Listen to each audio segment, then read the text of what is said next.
Assalamualaikum Laskar Ngarit Bres dimanapun Anda berada. Jumpa lagi dengan saya Dr. Hewan Elisa di channel YouTube Sahabat Satwa TV yang akan berbagi tips dan informasi seputar hewan ternak. Laskar Ngarit, ada beberapa pertanyaan yang masuk di kolom komentar yang sudah kita pilih, yang kita anggap bisa mewakili pertanyaan-pertanyaan yang lain. Dan jangan lupa sebelum kita bahas, stay tune dan please like, subscribe, komen, dan bantu share video-video kami.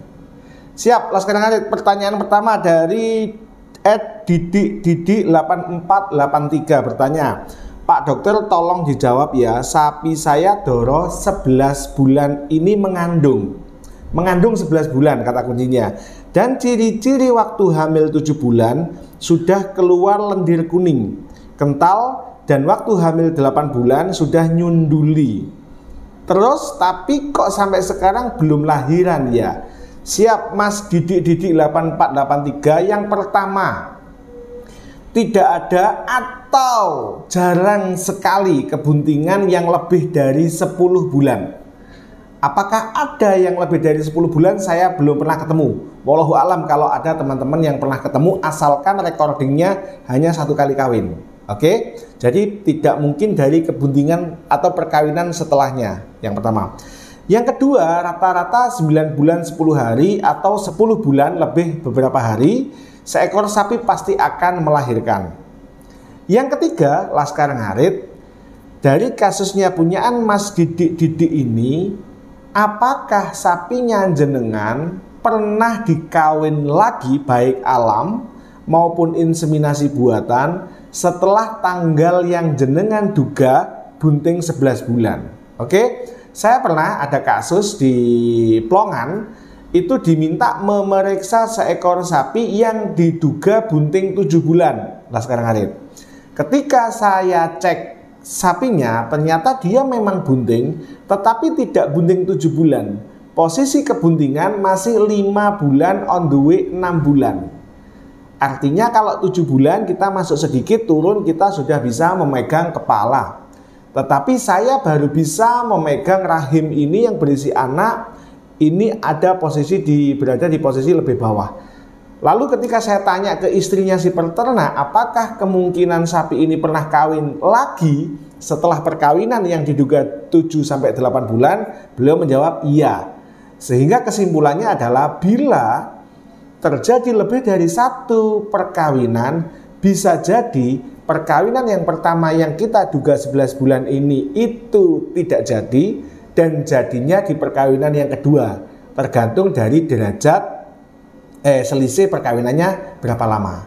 Lalu Laskar Ngarit, dengan bisa di posisi seperti ini, yang Mas Didik bisa lakukan adalah melakukan pemeriksaan perektal, memanggil dokter hewan atau memanggil mantri, sehingga bisa dilakukan pemeriksaan langsung di rogo. Nah, ada satu kasus juga, saya lupa nama peternaknya, sapi indukan lain yang kawinnya di tanggal yang sama, Laskar Ngarit, oke, sudah melahirkan. Nah, indukan yang ini itu tidak melahirkan, sehingga si peternak ini bingung apa yang terjadi. Lalu saya lakukan pemeriksaan perektal, dan memang kebuntingannya baru jalan 6 bulan. Ini beda kasus dengan yang tadi. Kalau yang ini betul-betul sapi yang dikawinkan berbarengan dengan indukan ini sudah melahirkan. Nah, indukan ini belum melahirkan, Laskar Ngarit. Sehingga ketika saya cek, kebuntingannya baru 6 bulan. Nah, si peternak ini dia memiliki pejantan. Karena recordingnya hanya 1 kali kawin yang diduga harusnya sudah melahirkan di usia 9 bulan lebih. Ternyata si peternak ini sapi jantannya ini sering dilepas, sehingga potensi dia kawin dengan pejantannya sendiri itu lebih besar. Akhirnya sapinya dijual, dibeli belantik, dan di belantik ini melahirkan 3,5 bulan setelahnya. Artinya ternyata ada recording yang tidak tercatat dengan baik, dan dia ternyata kawin lagi dengan pejantan, kawin alami. Jadi konkretnya, saya belum pernah ketemu kebuntingan lebih dari 11 bulan. Yang kedua, rata-rata 9-10 bulan rata-rata sapi akan melahirkan. Yang ketiga, ketika ada gerakan, teman-teman harus bisa membedakan mana gerakan rumen yang ada di sebelah kiri dan mana gerakan bayi yang ada di sebelah kanan.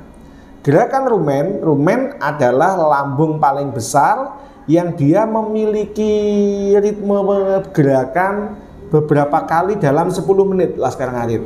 Tapi gerakannya ini sangat lamban, seperti gelombang. Sedangkan kalau kita membedakan gerakan bayi, dia gerakannya itu tidak rutin. Jadi mak gerundul, nah itu bayi. Tapi kalau gerakannya seperti gelombang dan itu ada di perut sebelah kiri, ini adalah gerakan dari gerakan rumen. Itu harus dibedakan. Lalu paling konkret, jenengan panggil dokter, panggil mantri untuk memeriksa apakah memang sapi ini bunting. Karena saya juga pernah ketemu, ternyata kawin 2 kali. Yang satu memang ada recording IB 2 kali, yang satu IB 1 kali, dan diduga kawin alam 1 kali. Kalau misalkan apakah mungkin sudah 8 bulan hilang, berarti terjadi keguguran tapi harus ada bayinya, atau terjadi kematian fetus atau terjadi kematian pedet, tetapi ketika kita rogoh maka pedet ini harus tetap ada di dalam. Bisa terjadi maserasi atau pembusukan bayi, atau bisa terjadi mumifikasi atau di situ terjadi mumi atau mengeras bayinya. Siap Laskar Ngarit? Semoga jawabannya memuaskan Mas Didi. Panggil dokter, panggil materi, cek. Pertanyaan yang kedua dari Jun Official. Pak dokter, sapi doro saya birahi jam 6 pagi keluar lendir. Jam 12 siang apakah boleh dikawinkan? Kalau boleh jam berapa? Baik dikawinkan atau harus nunggu birahi kedua? Oke, sapi doro saran saya dikawinkan 18 sampai 20 bulan ini sudah mateng usianya. Lalu ketika dia tampak birahi dan keluar lendir jam 6 pagi, apakah boleh dikawinkan jam 12 siang? Boleh.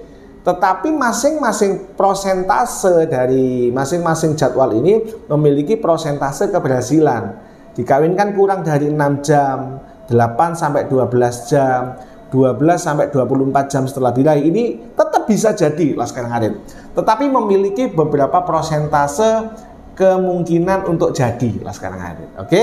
Jadi apakah boleh dikawinkan jam 12 siang? Boleh, berarti dia 6 jam setelah terpantau puncak birahi. Apakah boleh dikawinkan jam 4 sore? Boleh, berarti dikawinkan 10 jam setelah puncak birahi. Apakah boleh dikawinkan malam? Lebih bagus dikawinkan malam. Tetapi dalam kasus birahi akan ada banyak kemungkinan. Ada yang namanya delayed ovulasi, ada yang namanya birahi panjang. Sehingga kadang ketika kita menggunakan rumus 6 sampai 12 8 sampai 12 atau lebih dari 12 jam tetap tidak jadi, karena ternyata sperma yang masa hidupnya hanya 24 jam, dia tidak mampu menunggu sel telur yang ternyata dilepaskannya terlambat dari jadwal umumnya.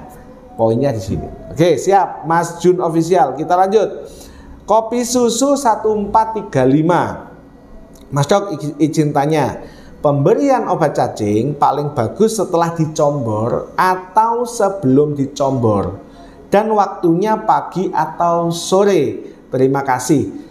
Beberapa obat cacing atau pada umumnya obat cacing disarankan memberikan dalam posisi lambung kosong atau pada saat si sapi ini belum makan.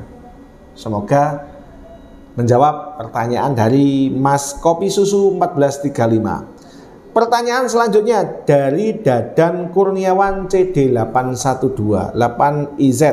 Assalamualaikum. Waalaikumsalam. Dok, saya peternak pemula, izin bertanya. 1. Sapi betina darah umur berapa yang pas untuk dikawinkan? Sebaiknya usia 18 sampai 20 bulan boleh, 18 sampai 24 bulan boleh. Ada yang 16 bulan sudah minta kawin Laskar Ngarit. Nah, saran saya, karena sapi doro ini kadang-kadang pinggulnya belum sempurna, ketika jenengan minta inseminasi buatan, jangan langsung minta bibit yang gede. Atau kalau bisa rata-rata peternak biasanya meminta di kawin alami dulu atau kawin dengan punyaan tetangga Laskar Ngarit. Oke, siap. Yang kedua, jika singkong difermentasi, apakah kandungan asam sianidanya hilang? Terima kasih. Dicuci bersih, difermentasi, dicampur dengan bekatul, dicampur dengan ampas tahu, dikeringkan, direbus, Boleh, yang pasti harus bisa menghilangkan sianida dengan cara mencucinya terlebih dahulu. Diberikan dalam bentuk kering boleh, diberikan dalam bentuk direndam boleh, diberikan dalam bentuk dimasak boleh, dicampur dengan bekatul, dengan ampas tahu dan lain-lain juga boleh lah sekarang. Yang pasti harus bisa disajikan dalam posisi sudah dicuci terlebih dahulu, atau paling tidak ketika tidak bisa mencuci tapi sudah dikeringkan boleh, tapi tetap disarankan dicuci lebih dahulu. Siap Laskar Ngarit? Itu tadi ada 4 atau 5 pertanyaan yang kita bahas. Sekali lagi Laskar Ngarit, teori yang kita sampaikan adalah berasal dari pengalaman atau penelitian yang sudah diliterasikan. Jadi ketika ada yang bilang, wah Pak Dokter teori tok, lah kita menyampaikan ini teori. Tetapi dari apa? Dari penelitian yang kita baca, dari pengalaman yang kita laksanakan, dan saya praktek. Orang ini ngomah tok, yo praktek, yo bludusan. Oke, artinya kita mencari pengalaman, mendapatkan pengalaman dari praktek. Laskar Ngarit. Dan sudah alhamdulillah sejak 2006, artinya sudah 18 tahun kita berpraktek. Jadi ketika ada yang menyampaikan, pinter teori saja. Ya, teori yang kita sampaikan adalah sari dari apa yang kita baca, apa yang kita pelajari, dan apa yang kita praktekkan di lapangan, apa yang kita serap dari peternak. Kita sarikan, kita sampaikan ke jenengan.